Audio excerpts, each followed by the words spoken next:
Assalamualaikum warahmatullahi wabarakatuh. Alhamdulillah wassalatu wassalamu ala Rasulillah wa ala alihi wa sahbihi wa mawali.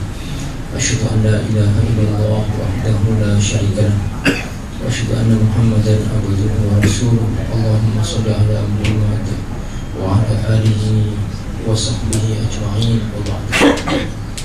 Bapak Ibu rahimahullah, kita akan membahas ayat 25 sampai 37 insyaallah dari surah Al-Haqqah.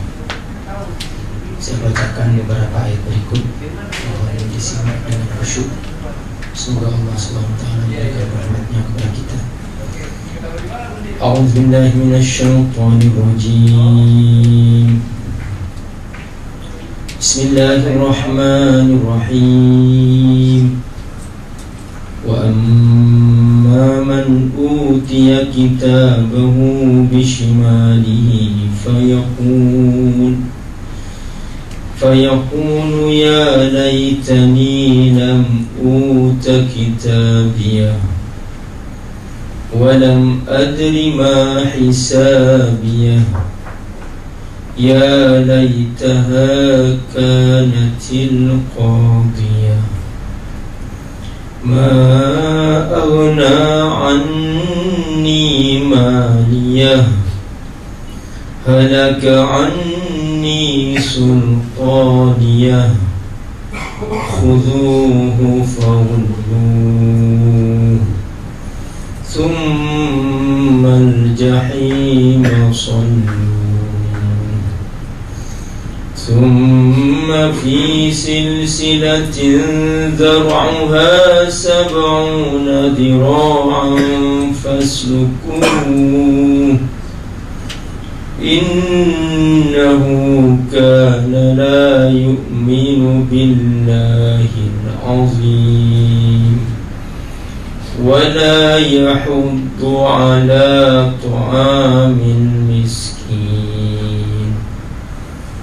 فليس له اليوم هاهنا حميم ولا طعام إلا من غسلين لا يأكله إلا الخاطئون. Subhanallah. Wa amma man utiya kitabahu bishimali. Wa amma, dan adapun, man, seorang, utiya kitabahu, yang diberi kitab,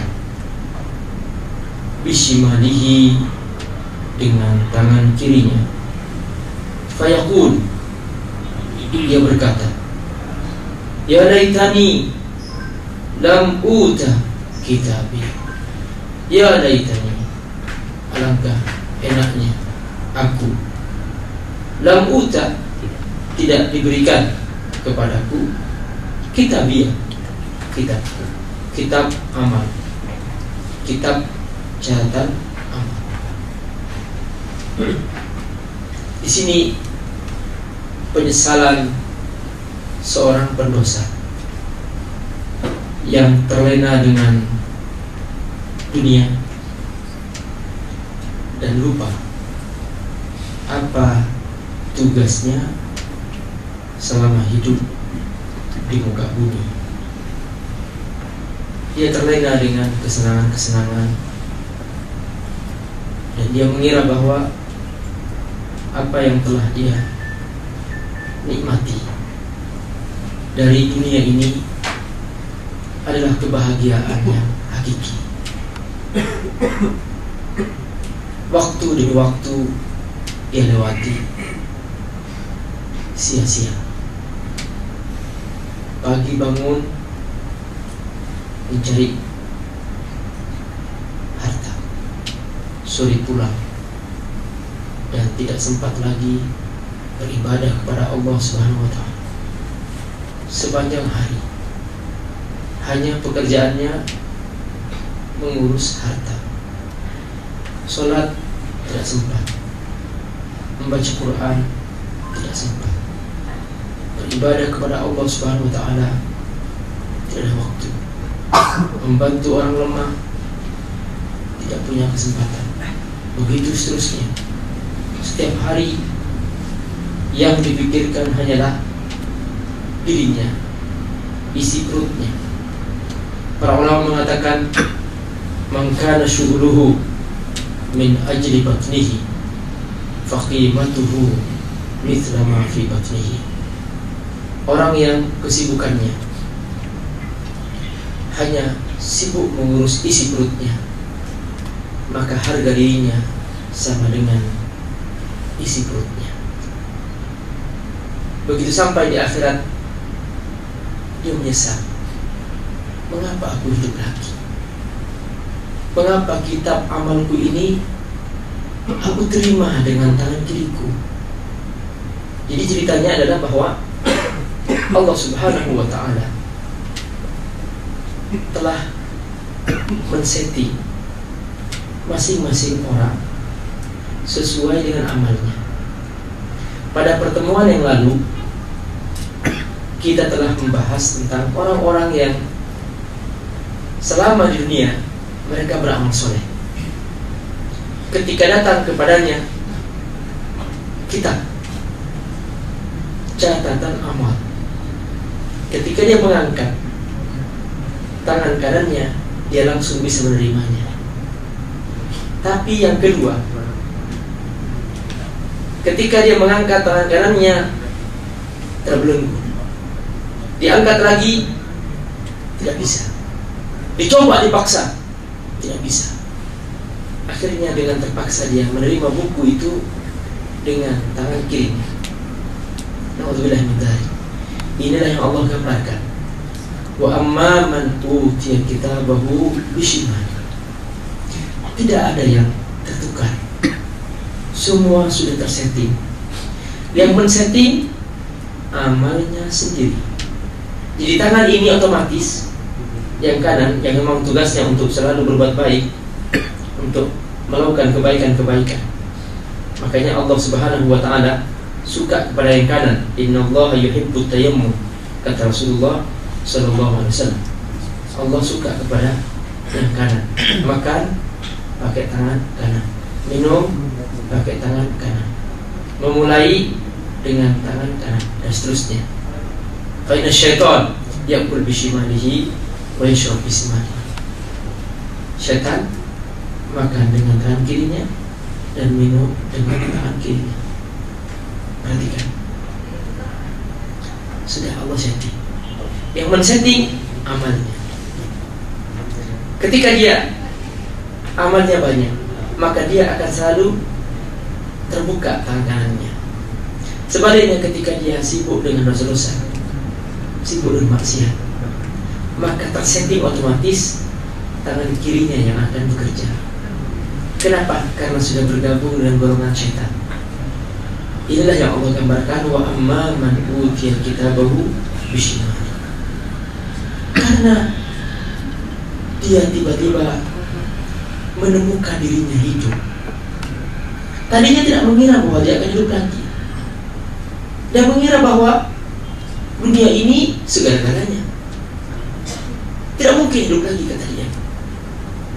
Makanya seluruh kesibukannya untuk bersenang-senang di dunia, waktu semuanya untuk permainan, kesenangan dengan segala variasinya dan dimensinya, semua dilakukan. Apa saja, tidak ada yang halal, tidak ada yang haram, semuanya halal, semua dikerjakan. Apa saja dia makan, apa saja dia kerjakan, apa saja dia ambil dengan apa yang dia inginkan. Maka karena dia sudah men-setting seperti itu, begitu sampai di akhirat, otomatis tangan kanannya terbelenggu, yang bekerja tangan kirinya. Ketika seperti ini kondisinya, na'udzubillahi min dzalik, baru dia berkata, ya laitani lam uta kitabiyah. Alangkah enaknya kalau aku dibiarkan tanpa diberi buku. Kalau hanya untuk seperti ini, ngapain aku diberi buku? Diberi buku yang tangan kiri. Wah, ya laitani lam uta kitabiyah. Sudahlah, nggak usah diberi buku kalau hanya untuk dibegini, kalau hanya untuk diadab, untuk disiksa. Kata dia berkata menyesal. Tapi protes ini tidak berlaku. Kenapa? Protes ini akhirat. Protes di depan Allah, Allah tidak mungkin bisa ditipu. Sudah, dia bukan protes kepada Allah, dia protes kepada dirinya sendiri. Mengapa men-setting dirinya seperti ini? Dia sendiri yang men-setting, dia sendiri yang memproses untuk kemudian supaya tangan kanannya tidak berfungsi. Maka ketika dia berteriak, maka dia berteriak pada dirinya sendiri. Dia menyalahkan dirinya sendiri, dia menyesal atas dirinya sendiri. Yang penyesalan itu tidak ada gunanya. Hanya dia berkata, "Lamuta kitabiyah." Makanya dikatakan laita. Laita dalam bahasa Arab litamanni. Laita itu digunakan untuk sesuatu yang tidak mungkin dicapai. Kalau la'alla litaroji, untuk sesuatu yang mungkin dicapai. Jadi kalau mungkin dicapai, maka dia akan mengatakan la'alli a'malu sholihah. La'alli, agar aku, alangkah baiknya kalau aku berbuat baik. Tapi kalau tidak mungkin dicapai, dia mengatakan ya laitani kuntu turaba.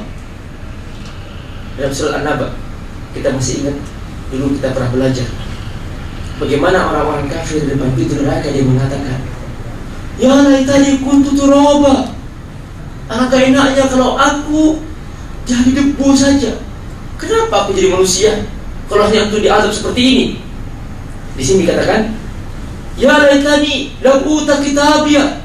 Alangkah enaknya kalau aku dibiarkan tanpa diberi buku, kalau hanya untuk menerima buku dengan tangan kiri.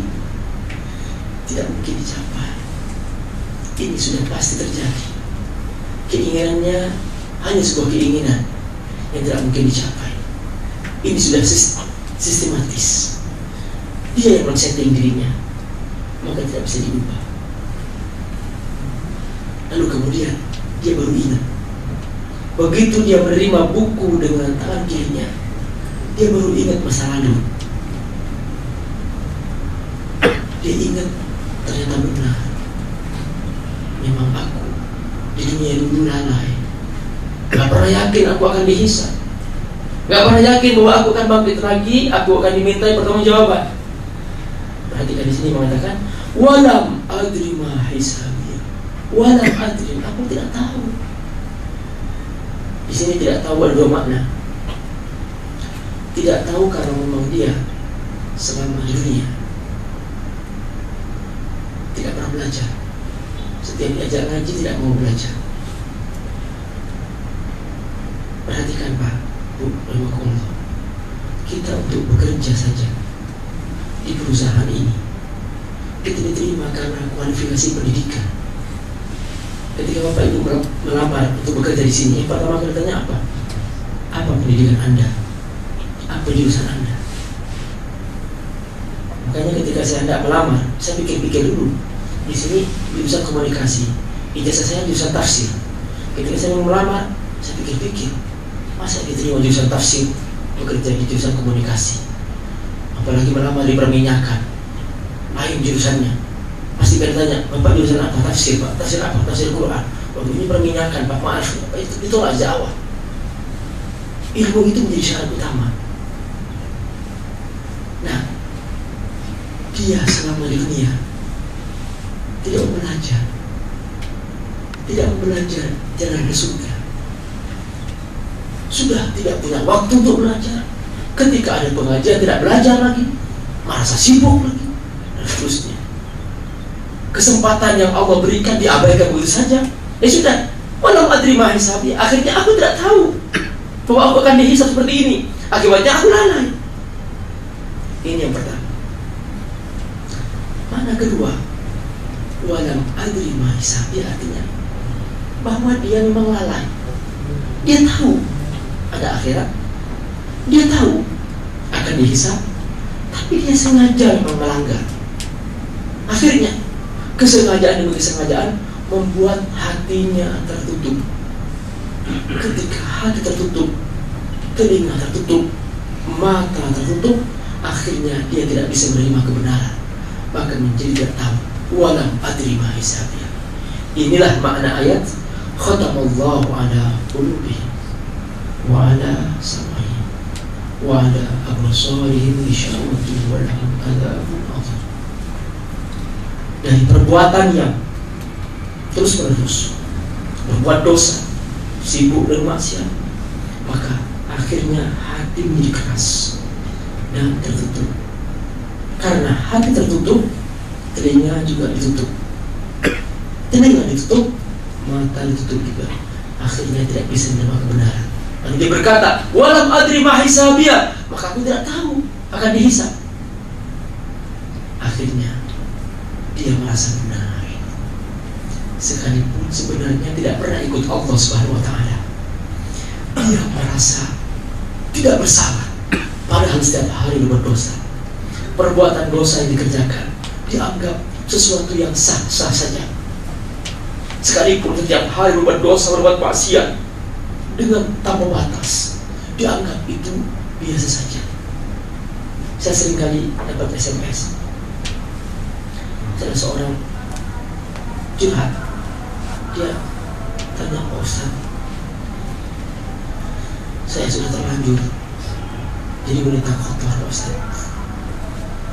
Jadi asal muasalnya saya diajak pacaran, kemudian karena terlalu jauh, akhirnya jatuhlah aku dalam perzinahan. Sekali, dua kali, tiga kali. Akhirnya lama-lama aku kecanduan, dan setiap dia berjanji denganku untuk menikahiku, aku semakin rela untuk mengorbankan apa saja yang aku miliki. Namun ternyata dia pergi begitu saja tanpa memikirkan nasibku selanjutnya. Lalu kemudian aku mencari kembali orang yang bisa menemani aku. Aku berzina lagi, dan seterusnya. Sudah tak terhitung aku berzina. Dia berkata, Pak Ustaz, apakah masih terima taubatku? Apakah masih ada orang yang mau kepadaku, wanita sekotor ini? Perhatikan, menyesal dirinya masih bisa bertobat. Saya jawab, bisa. Agar kau bertobat, tinggalkan semua dosa itu. Setelah sekian bulan, dia ngirim lagi, menceritakan bahwa ternyata memang dosaku sudah terlalu banyak, sekalian aku pun jadi kotor. Dan akhirnya dia setelah itu tidak pernah berkomunikasi lagi. Perhatikan bahwa ternyata ketika seseorang sudah sibuk dengan dosa, lama-kelamaan tidak merasa berdosa, dan lama-kelamaan dia merasa indah dengan dosa-dosa itu. Seperti seseorang ketika terbiasa menutup auratnya, tersingkap sedikit auratnya, dia merasa berdosa. Tetapi ketika terbiasa membuka auratnya, maka dia kemana-mana tidak merasa berdosa dengan dosa aurat yang disukai itu. Padahal Allah menjamin tidak akan masuk surga seorang yang menampakkan auratnya. Allah tidak akan menjamin mengizinkan masuk surga. Allah akan singkirkan dari surga sejauh perjalanan 100 tahun, dan tidak akan pernah mencium hanya surga wanita seperti ini. Perhatikan. Tapi karena sudah terbiasa buat dosa, lama-kelamaan menjadi benar, merasa benar, merasa tidak berdosa. Inilah makna walam adri ma hisabiyah. Aku tidak tahu, aku tidak care, aku tidak sempat berpikir bahwa akan terjadi seperti ini, bahwa aku akan dihisab.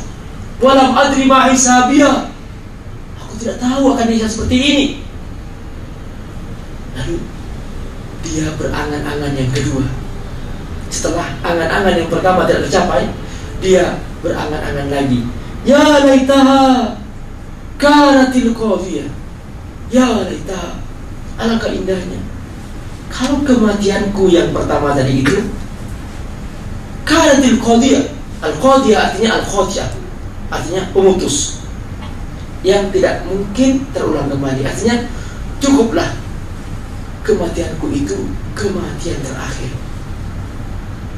Tidak ada hidup lagi. Alangkah enaknya kalau aku dengan mati itu gak hidup lagi. Dia berangan-angan ingin mati selamanya. Di sini nampak bahwa ketika seseorang dalam keterjempitan, dalam keterdesakan, di hadapannya hanya neraka, dia ingin mati. Sesuatu yang paling dia benci selama di dunia, kematian paling dia takuti, paling dia benci. Dia pengen hidup. Namun begitu melihat dirinya akan diadab oleh Allah Subhanahu wa ta'ala, dia minta, dia berangan-angan agar dimatikan saja. Padahal kematian sesuatu yang paling dia benci. Ya Rabb, ya laitaha kanatil qadiyah. Mengapa aku masih hidup lagi? Mengapa aku tidak mati saja? Ya laitani kuntu turaba. Kenapa aku tidak jadi debu saja? Kenapa aku jadi manusia kalau hanya untuk diadab seperti ini? Lalu dia teringat dengan masa lalunya, bahwa dia pernah bekerja keras selama dunia. Dia sempat mengumpulkan harta yang banyak, disimpan-simpan di bank-bank, tidak sempat dibayar zakatnya, tidak sempat untuk fakir miskin. Disangkanya dengan harta itu dia bisa membela, dia bisa menyelamatkan dirinya, dia bisa menyogok malaikat. Dia berkata, "Ma'aghna anni maliya, ma'aghna." Ma'yanfa, artinya tidak bermanfaat. Ma'aghna, artinya tidak bermanfaat. Anni, untukku.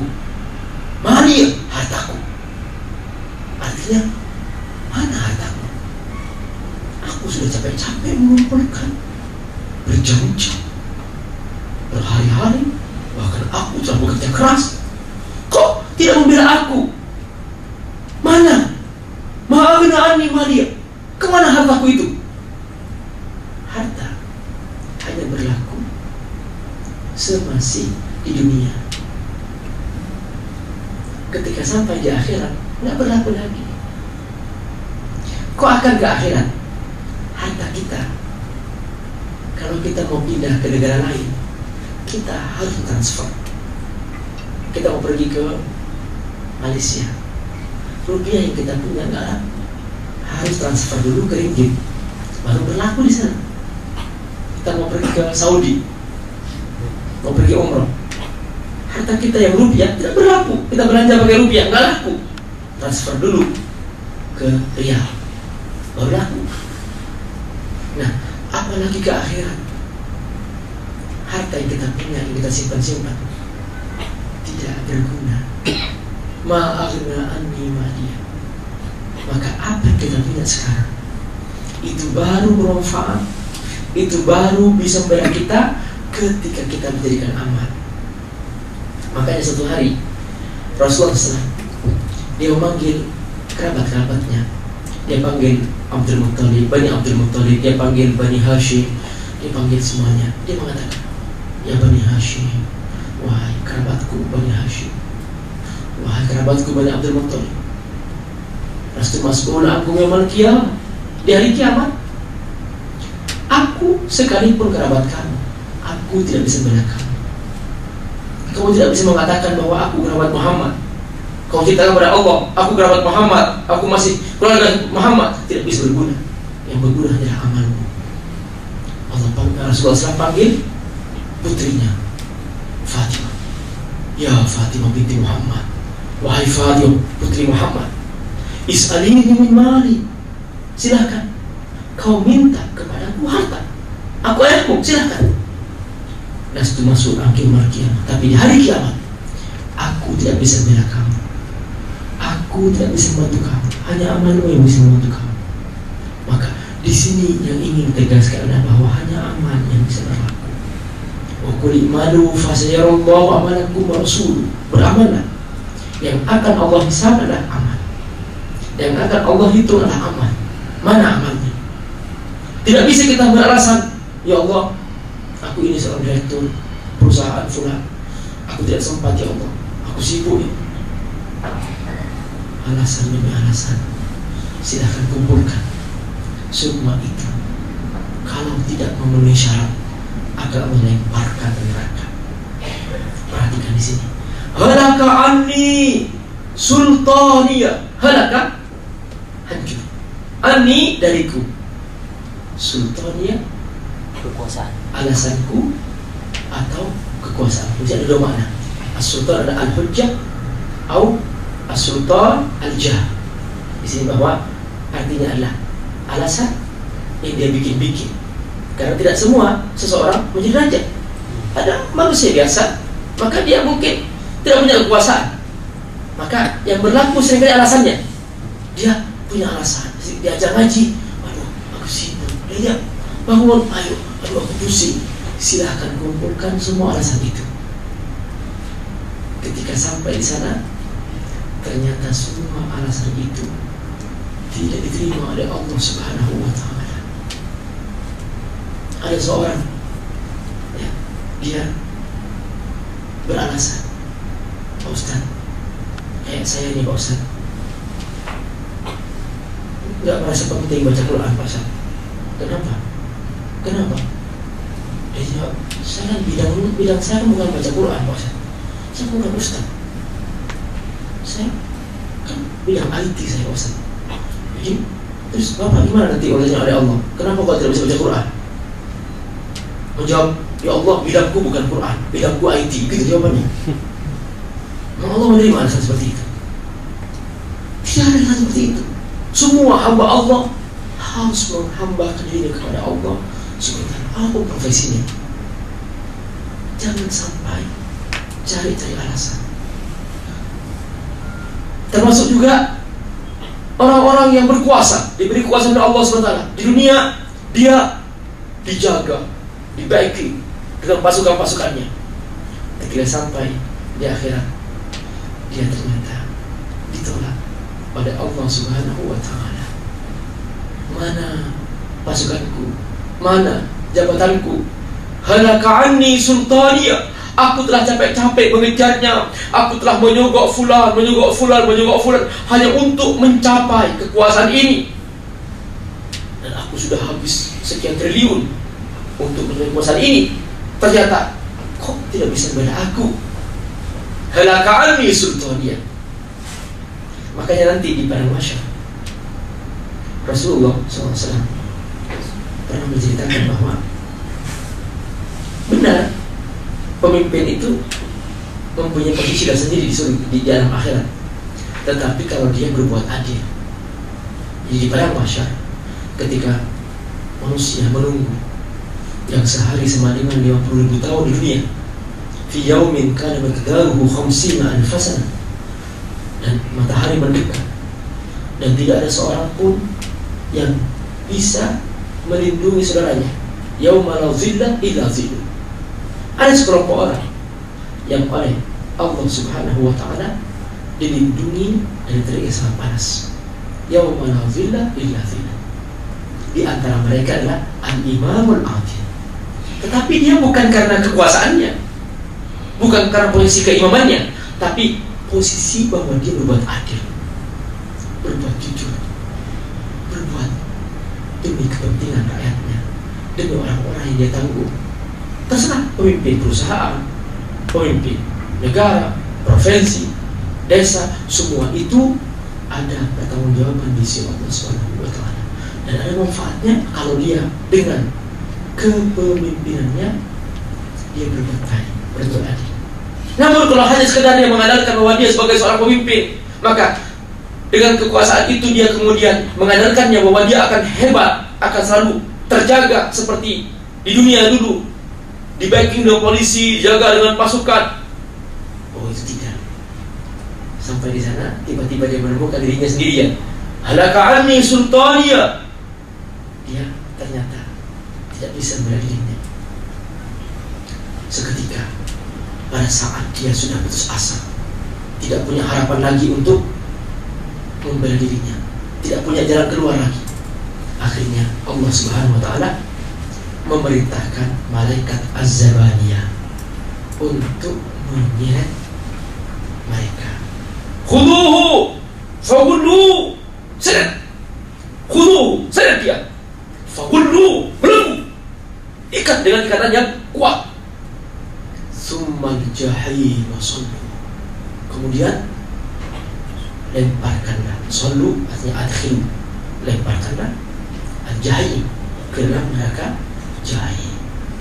Dan di dalam neraka tidak dibiarkan, bukan hanya dilempar, sudah terikat dalam belenggu yang kuat, dilempar neraka.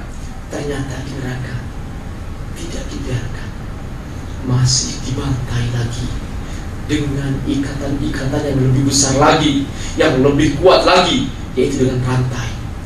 Yang menurut salah seorang tabi'in bernama Sufyan Ats-Tsauri, bahwa mereka ini diikat dengan rantai yang panjangnya 70 hasta, dimasukkan dari tubuhnya dan ditarik ke mulutnya. Inilah makna ayat Tsumma fi silsilatin dar'uha sab'una dira'an fasluku. Kata Allah, kemudian dengan rantai yang panjangnya 70 hasta, sab'una dira'an, diikat, ditusuk dari tubuhnya sampai ke mulutnya, lalu diikat lagi dan diseret, fasluku, dibanting-banting di neraka. Alhamdulillah min dzalik. Perhatikan, apakah rela tubuh yang kita sayangi ini dibantai seperti itu? Wahai sahabat, sabarlah sunnah. Biarkanlah tubuh ini capek mentaati Allah Subhanahu wa ta'ala. Biarkanlah tubuh ini lelah mentaati Allah Subhanahu wa ta'ala. Biarkanlah air matanya meneteskan dosa. Para sahabat dulu bukan hanya capek dan lelah, mereka gugur di medan tempur untuk membela iman. Mereka korbankan jiwa dan raga mereka. Kita baru capek, lebih banyak capek kita mencari uang dan mencari harta daripada capek mentaati Allah Subhanahu. Perhatikan, lakukan evaluasi. Benarkah selama ini aku telah capek karena Allah Subhanahu wa ta'ala? Atau ternyata capekku lebih banyak ngurus dunia? Perhatikan, ternyata selama ini aku banyak alasan-alasan yang aku bikin karena capekku ngurus dunia.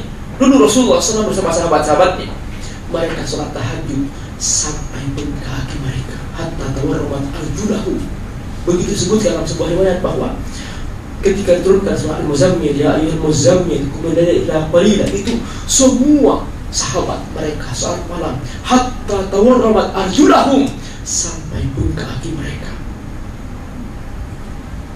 Mungkin kita capek karena yang lain-lain, kaki kita luka karena main futsal, karena kesini.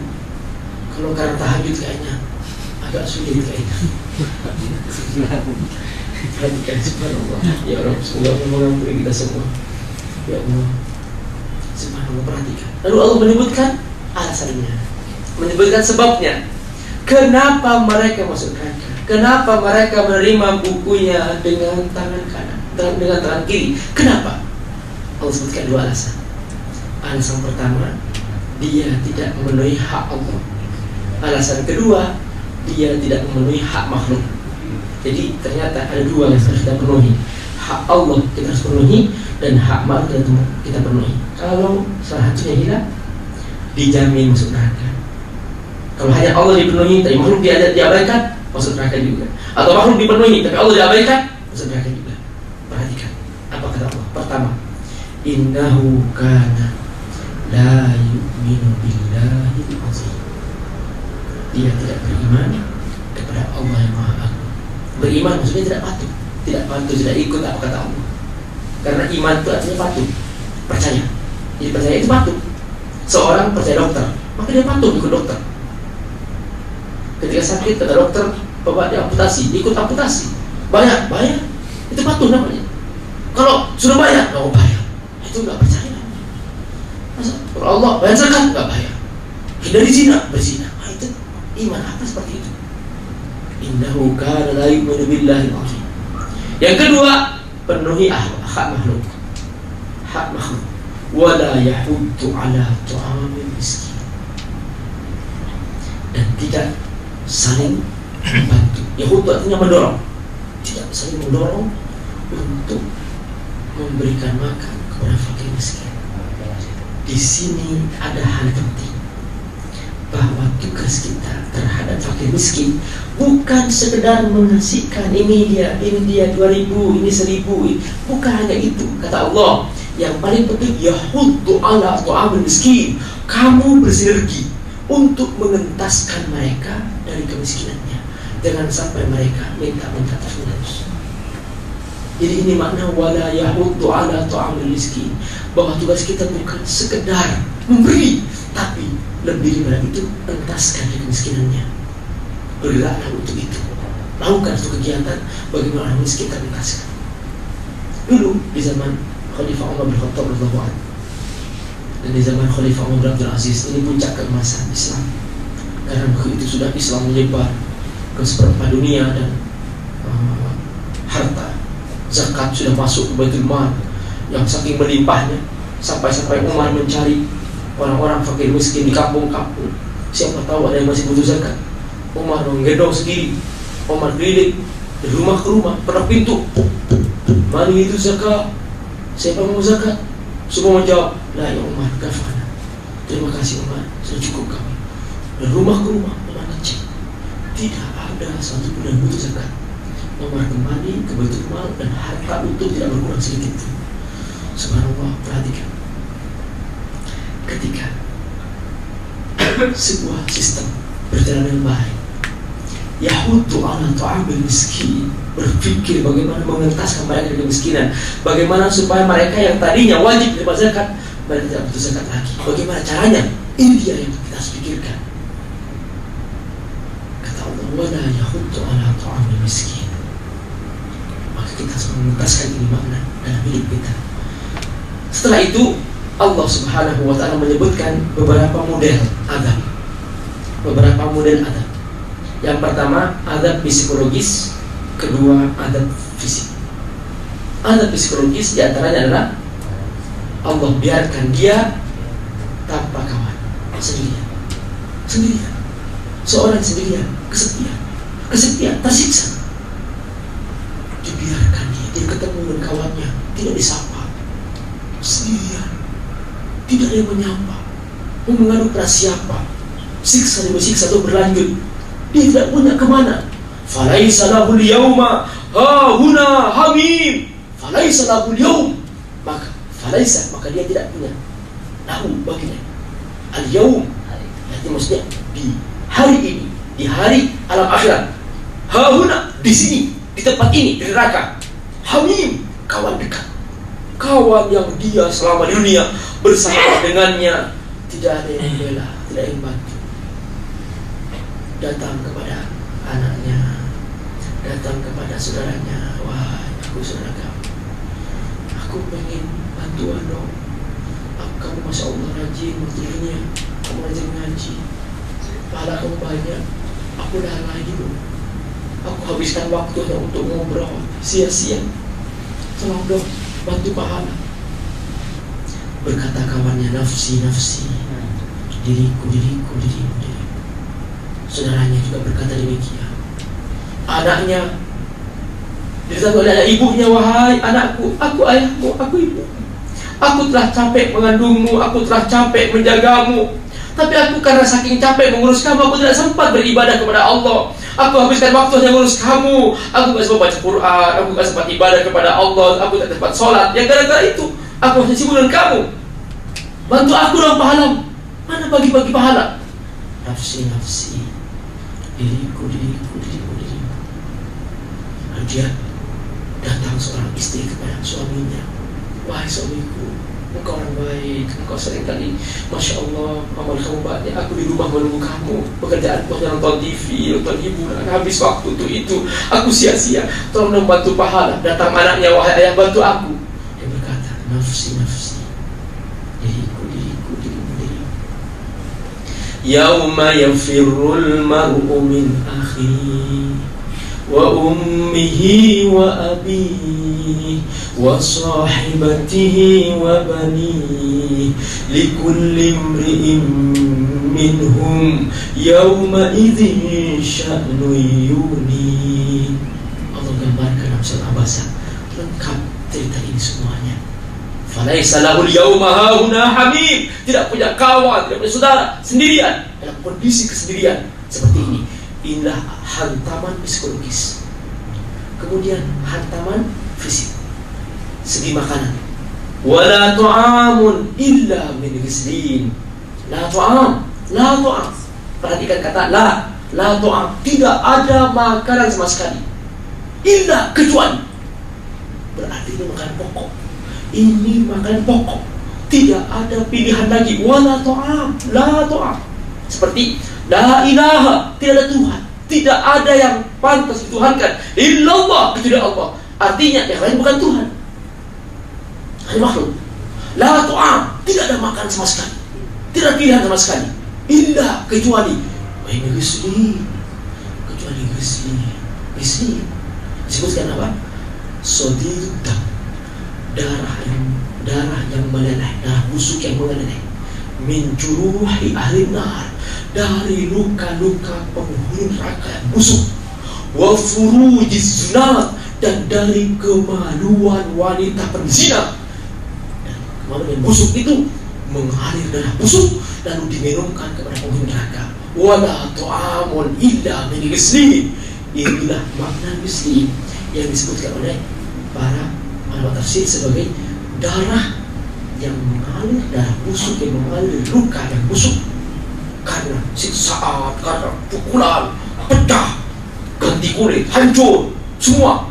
Maka menetes darah itu, bertumpuk darah itu, dan diminumkan ke mereka. Juga termasuk para wanita yang berzina, keluar dari kemaluan mereka, darah busuk itu kemudian diminumkan juga kepada penghuni neraka. Lalu Allah menyebutkan bahwa semua ini tidak ada yang mau makan, kecuali memang orang-orang yang sudah men-setting diri mereka sejak di dunia sebagai pendosa, manusia-manusia kotor, manusia-manusia busuk, sibuk dengan manusia maksiat. Mereka adalah manusia-manusia pendosa. Dalam Al-Quran disebutkan la yakuluhu illal khati'un.